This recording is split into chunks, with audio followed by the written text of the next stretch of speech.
They think power is loud, a voice raised, a door slammed, a dramatic exit that demands to be noticed.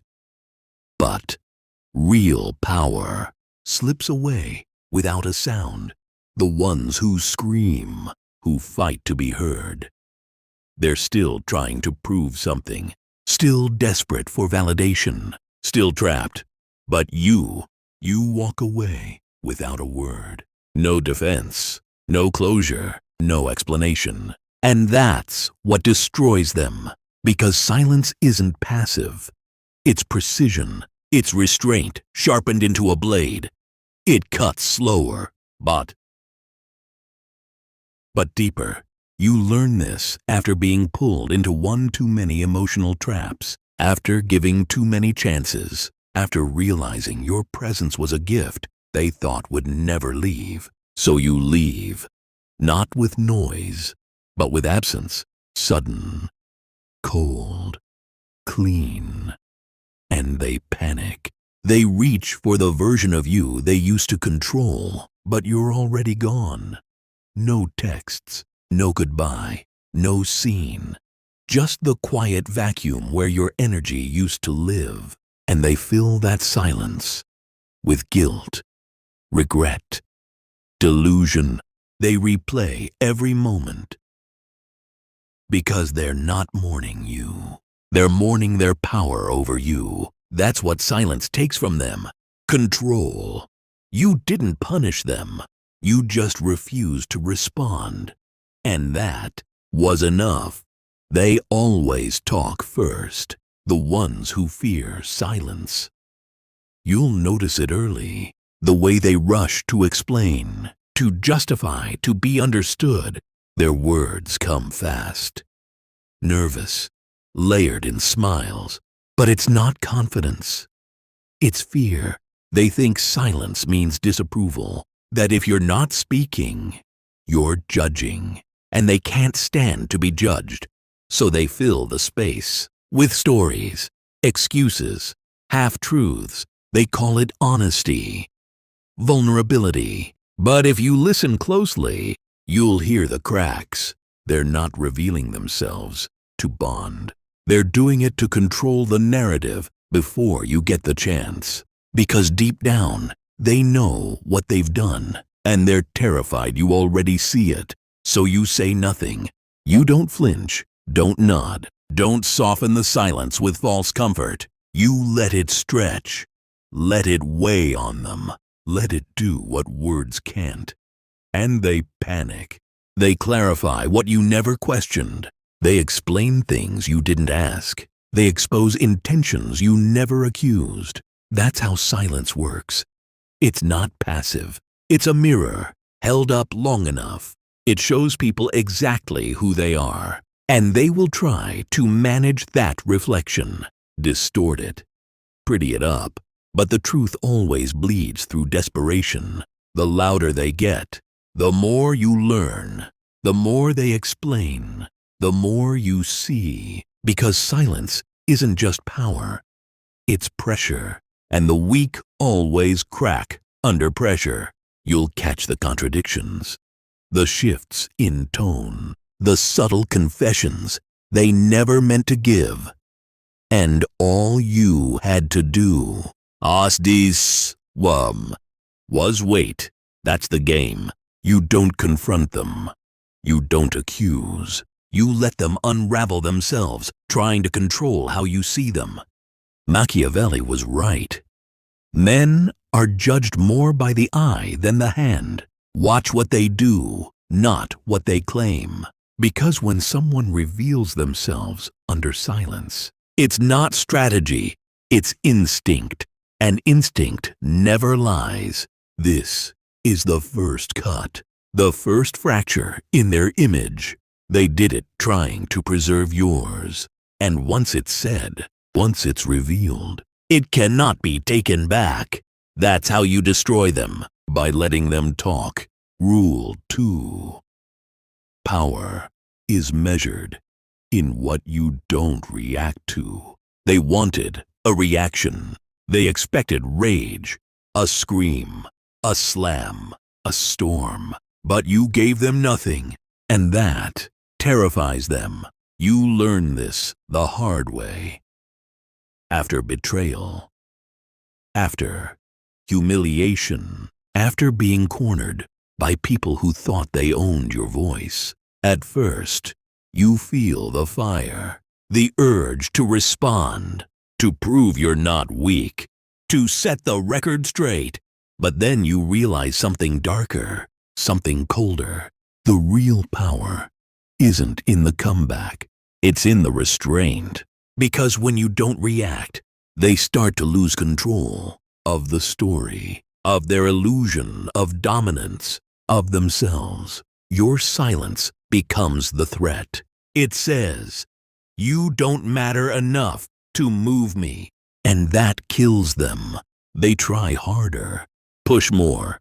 They insult, manipulate, provoke, searching for any sign that they still exist in your world. But you've already removed them, quietly, surgically. You're not angry. You're indifferent. And to the insecure, indifference is worse than hate. It tells them they're nothing, not even worth your attention. Machiavelli understood this. He said, if you must strike, strike once and never again. Because real power doesn't flail. It waits. It watches. It decides. You don't react out of emotion. You calculate. You delay. You disappear. Until the moment is so precise that your silence alone becomes unbearable. And in that silence, they unravel. They overthink. They spiral. They try to rewrite the past, explain what they meant, fix what can't be fixed. But the damage is done, and you didn't lift a finger. This is how control works. Not through chaos, but through composure. They thought you were weak because you didn't respond. But what they failed to see was that you were never reacting. You were choosing. And when the moment is right, if it ever comes, you strike once, quiet, final, unrecoverable. But until then, you let silence do the work, because the most efficient destruction is the one they walk into themselves. They asked what you were thinking. You said nothing, and that silence, it haunted them more than any answer ever could, because silence doesn't calm people. It infects them. It opens a door in their mind they can't close. And behind it, fear. You learn this the moment you stop explaining yourself, the moment you stop softening the edges of your truth, when you stop playing the role they expect and just go quiet. Suddenly, they start watching you closer, analyzing your face, reading into your pauses, trying to decode every flicker of your expression, like your silence is a riddle that might explode. And it is, because when you say nothing, they hear everything, every insult they feared, every consequence they tried to avoid, every truth they pretended wasn't there. They'll fill in the gaps with their own guilt, their own shame, their own unresolved past. And the more insecure they are, the darker their imagination becomes. This is where the fear starts. Not because you've said something cruel, but because you refuse to say anything at all. They start to believe you know something, that you're planning something, that your silence is strategy. And maybe it is, maybe it isn't. But you'll never confirm either way. You'll let them sit in it, stew in it, destroy themselves with questions you never answer. Because silence is a mirror, and the ones who hate what they see in it will break trying to escape it. They'll accuse you of manipulation, of cruelty, of playing games. But you're not playing. You're finished. You no longer speak to be understood.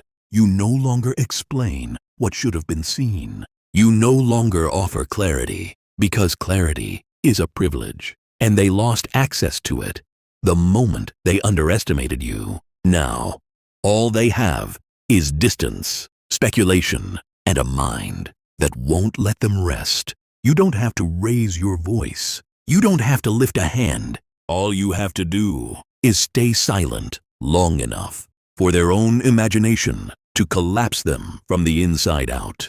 Because people don't fear the known. They fear the quiet, the calm, the stillness before the strike they never see coming. And in that silence, you become something else. Not a person, a threat, a shadow. They can't predict you. They can't control you. They can't understand you. And what cannot be understood must be feared. That's how you destroy them. Not with noise, but with silence, sharp enough to split their mind open. They asked you what happened, and you said nothing. Not because there was nothing to say, but because they didn't deserve the answer. You learn this after you've wasted your breath trying to explain, to justify, to make someone see your side. You lay your truth on the table like a sacrifice, and they pick it apart, mock it, ignore it. So one day, you stop explaining, not out of arrogance, out of clarity, because you finally understand. Explaining is begging, begging to be seen, begging to be understood, begging to matter. But when you don't explain, something strange happens. They start to squirm.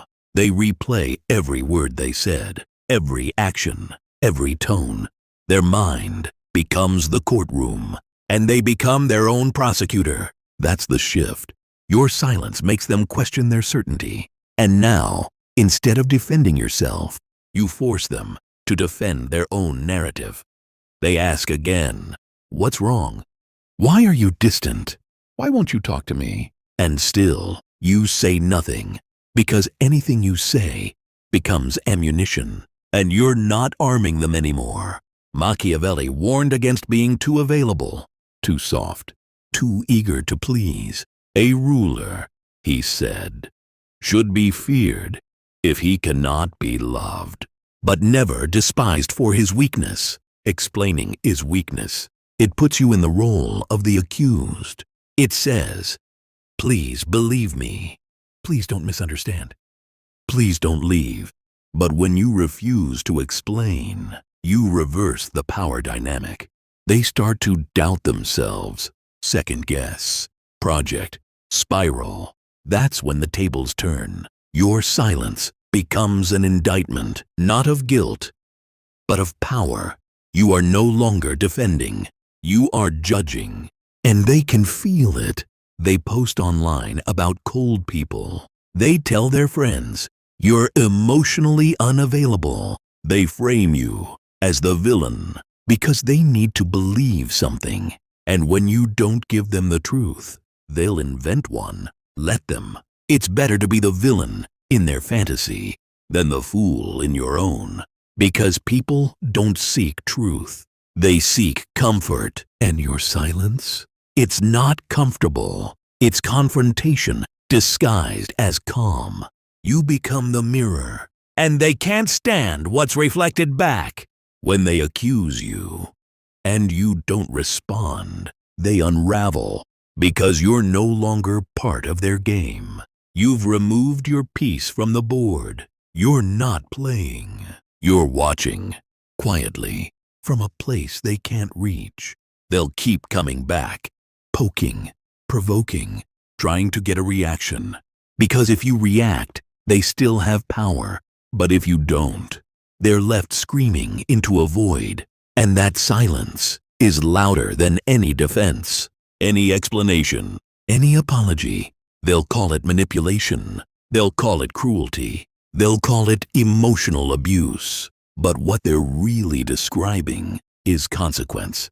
Because you begged them once, explained everything, told them how much it hurt, and they didn't care. So now they get nothing. No closure, no argument, no last word, only silence. And the silence says, you saw everything, you understood everything, and you chose to walk away, not because you were confused, but because you were done. And that, more than anything you could ever say, destroys them, not loudly, not violently, but slowly, psychologically, because the mind doesn't like open loops. It aches to finish the story, to make sense of the ending. And when you leave without a word, you leave the loop open forever. Let them sit with it. Let them search for meaning. Let them rot in the silence they once gave you. You've already said enough. You just said it. By saying nothing, they don't notice your presence until it disappears. Not right away. Not in the beginning. At first, they feel relieved. They think they've won. They think your silence means surrender, that you finally gave up. But what they don't realize is that you didn't disappear. You shifted. You repositioned silently. No warning, no argument, no dramatic goodbye, just gone. And that absence, it's not an accident. It's a weapon. You don't leave because you're weak. You leave to reveal who was really holding the weight. You were the gravity. You were the center. You were the one anchoring their chaos without ever asking for credit. But now, the anchor is gone, and everything begins to drift. Machiavelli said that generosity loses its power when it becomes expected. Give too much, too often, and it turns into entitlement. The same is true for attention, affection, presence. If they get it every day, they stop noticing it. They stop valuing it. They believe it belongs to them until one day it doesn't. You don't explain. You don't justify. You don't tell them what they did wrong. You just vanish. And the silence, it grows louder by the hour. At first, they pretend not to care. They keep posting, keep laughing, keep acting like nothing changed. But inside, they're scanning every shadow, checking every message, waiting for your name to appear. Because your absence is not empty. It's full of questions. Questions they can't answer. That's when the panic begins. They start retracing everything, every moment, every word. They replay old conversations, hunting for the exact second you decided to walk. But you never tell them, because you don't owe them closure. Closure is comfort, and comfort is a privilege. You're not ghosting them, you're haunting them. And there's a difference. Ghosting disappears to avoid confrontation. But this is confrontation in disguise, a silent mirror held to their face. Because when someone relies on your presence to feel powerful, your withdrawal isn't abandonment, it's collapse. You don't yell, you don't beg, you don't explain. You let them feel the loss, not immediately, but slowly. You give them space, enough to feel your shape in its absence. And that absence becomes obsession. The mind cannot accept unspoken departure. It loops, it reopens, it festers. And the longer you stay gone, the more important you become. Not because you changed, but because they didn't see your value until it cost them. That's the currency of control. You stop trying to be heard. You let silence speak. And silence says everything. It says, you've been cut off. You've lost access. You didn't listen when I spoke. So now, I say nothing. They'll reach out, apologize, beg for clarity. But you don't respond. Because the absence wasn't meant to punish. It was meant to educate, and the lesson is simple. What you take for granted disappears. That's the game they never understood. They thought control was about presence, domination, noise. But real power is withdrawal, a sudden vacuum they can't fill, a silence so loud it echoes through their routine. You never needed revenge. You needed distance. Because from a distance, the truth reveals itself. They weren't stable. They were leaning on you. They weren't confident. They were feeding off your energy. And when you left, you didn't just disappear. You collapsed the entire illusion. So you stay gone, not to hurt them, but to remind yourself who you are. Without their weight on your back, let them collapse. Let them spiral. Let them talk. Because silence isn't absence. It's strategy. And when used with precision, it becomes control. Not by force, not by threats, but by leaving and never explaining why. You learn everything the moment you stop trying to explain. You stop justifying. Stop clarifying. You don't argue. You don't plead. You just stop. And the silence that follows, it doesn't sound empty. It sounds like judgment. To them, it's unbearable.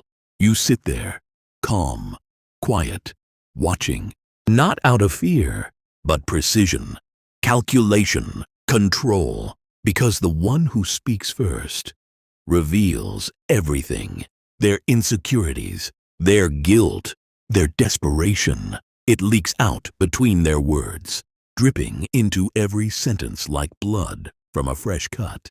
They'll start explaining things you never asked, apologizing for things you never mentioned, rambling, spinning, overcompensating, trying to fill the silence, because silence makes them feel powerless. And that's the point. Machiavelli didn't need loud victories. He understood the quiet ones were more permanent. Silence isn't just the absence of noise. It's the presence of pressure. It makes people uncomfortable because it offers no exit, no relief, no reassurance. They don't know what you're thinking. That terrifies them. So they speak to escape it, but you don't let them. You offer no reaction, no nod, no frown, no confirmation, just presence. And it's that presence that starts to unravel them. You realize most people are terrified of silence because it mirrors them back to themselves. It reflects their own chaos, their own lies, their own fear of not being in control. So they fill it with noise. But the more they speak, the more they reveal. You just sit there like a wall, cold, unmoved, and in that stillness, they crumble. They'll confess things they swore they'd hide, reveal insecurities you never touched, offer peace before you ask for it, because your silence has turned into scarcity, and scarcity creates leverage. That's the real weapon. Not your anger, not your words, not your retaliation, but your restraint. Every second you remain silent, they feel smaller, weaker, guiltier, because they know you've seen something, you've felt something, but you haven't given them a single clue. You've taken the high ground and refused to let them pull you back into the mud. You watch them squirm. They start to question themselves, their story, their power. They try to provoke a reaction, but you give them nothing. And in that nothing, they begin to lose everything. Because silence removes the game. Because silence removes the game. There are no counters, no distractions, no verbal traps, just you and them, and the weight of their own conscience pressing against a wall that won't move. You didn't need to argue. You didn't need to explain. You didn't need to fight. You just stopped giving them anything to manipulate. No access, no weakness, no emotion. And that silence, it becomes the loudest thing in the room. It says everything they were hoping not to hear. That you've seen the truth. That you've detached. That their grip is broken. And they're no longer in control. People fear that moment. The moment they realize your silence isn't confusion. It's certainty. It means you're done speaking, done justifying, done giving them the power to rewrite what happened. Now, it's just them, talking into the void, begging for an answer that will never come. And that's when they finally break. You didn't have to destroy them. You just had to leave them alone. With the truth, they expected rage. They expected chaos, yelling, slamming doors, explosive endings. They were prepared for drama, prepared to defend themselves. But you didn't give them that. You gave them something much worse. Nothing. No message. No goodbye. No confrontation. Just silence. And that's what breaks people. Not the noise. The absence. Not the fire. The freeze. You think you need to explain yourself, to tell them how much they hurt you, how deeply they betrayed you. But you don't, because the ones who know what they did already feel it, and the ones who don't never cared anyway. So you vanish, not as a tactic, as a truth, because something inside you finally snapped, quietly. You withdraw. You don't threaten. You don't beg. You remove access. You shut the door without slamming it. And the silence echoes louder than any scream.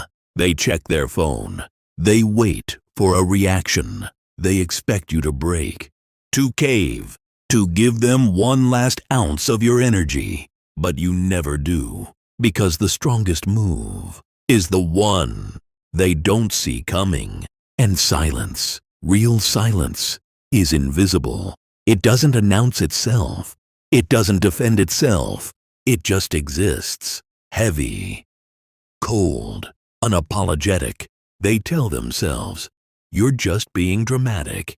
They tell others, you'll come back. They lie to avoid facing the truth, because they know if you really stay quiet, they've already lost you. You aren't punishing them. You're protecting what's left of yourself. You're no longer explaining your worth to someone who never valued it. You're done bleeding just to prove you were hurt.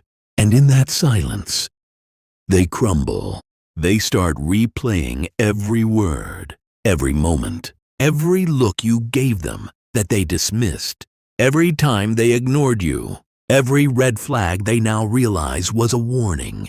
Your silence becomes their mirror, and the reflection haunts them.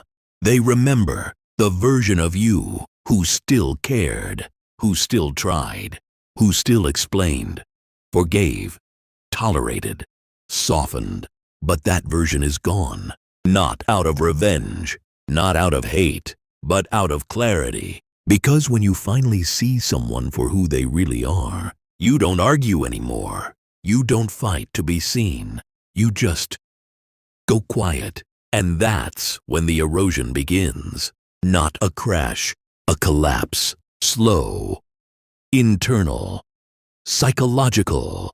They smile less, sleep less, think more. Because silence doesn't offer closure. It offers a question that never gets answered. Why? And their mind fills in the blanks. It always does. It plays games with itself, creating stories, rewriting history, looking for signs, trying to make sense of your absence. But the more they try, the deeper the hole becomes. You gave them nothing, and that nothing devours them.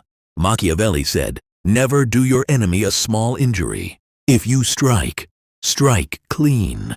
But what he didn't say is this: sometimes the cleanest strike leaves no mark, no blood, no evidence, no words, just silence. A cold surgical silence that operates beneath the surface. It doesn't destroy their life. It destroys their certainty. And when someone loses their certainty, they lose everything. Not knowing where they stand, not knowing what you're thinking, not knowing how it ends. That's the punishment, not revenge, not retaliation, just the absence of response. It haunts them because they can't fight it, can't reason with it, can't fix it. They wanted a reaction. You gave them a reckoning, and that's how you destroy.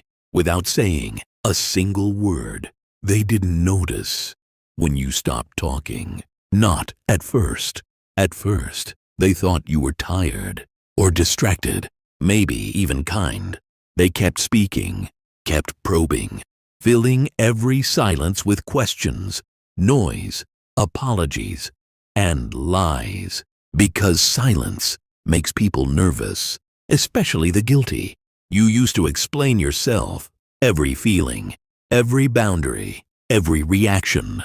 You gave them access, clarity, warnings, and they used it to destroy you. That's the part that changes you. The moment you realize your words weren't bridges, they were weapons handed to the enemy. Every truth you gave them, they twisted. Every vulnerability, they used. Every soft confession became a blueprint for control. So one day, you just stopped, not as a tactic, not to manipulate, but because there was nothing left to say. And that's when everything shifted. Suddenly, they leaned in, got louder, more desperate. They started asking things they never asked when you were still giving. Are you okay? Are you mad at me? Did I do something wrong? You didn't answer because they already knew. And now they couldn't read you, couldn't predict you, couldn't reach you. That's when fear began. Machiavelli said, fear is more reliable than love. And he was right, because love fades, love gets bored, but fear obeys, fear adjusts, fear chases. You became something they couldn't define, couldn't control, and that terrified them, because silence is not the absence of sound. It's the presence of power. You weren't reacting, weren't arguing, weren't explaining. You were watching, measuring, remembering, and they knew it. That's what breaks them, not your words, your restraint. Because now, every second you don't speak, they imagine what you're thinking. Every minute you don't respond, they wonder what you're planning. That is psychological warfare, not a scream, a stillness, not chaos, control. You see the loud ones expose themselves.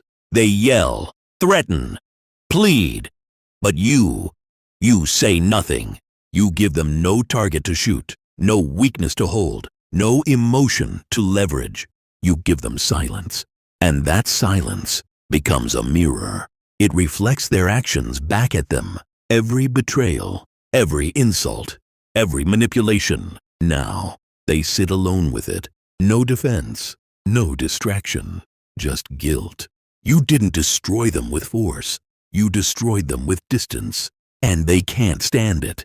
They'll try to bait you, try to provoke you, accuse you of being cold, heartless, selfish. But you won't flinch. You won't react.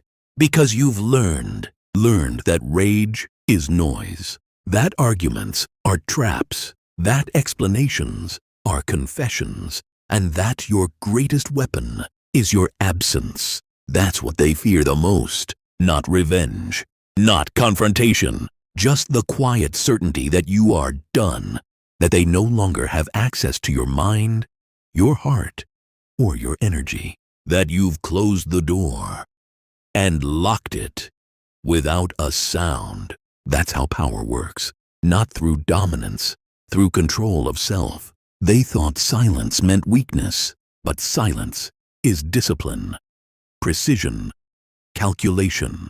It's the pause before the strike, the breath before the collapse, the warning they can't hear, but feel. And by the time they understand it, it's too late, because unreadable people are dangerous people. You are no longer predictable, no longer safe, no longer emotionally available for dissection. You are an enigma now, and enigmas are feared. You didn't need to scream. You didn't need to fight. You just walked away. No goodbye, no closure, no proof. And now they're haunted by the ghost of your silence, tormented by every moment you don't come back. Because power isn't about how loud you are. It's about how quiet you can be while still being felt. And the ones who master that They never have to destroy anyone. They let the silence do it for them.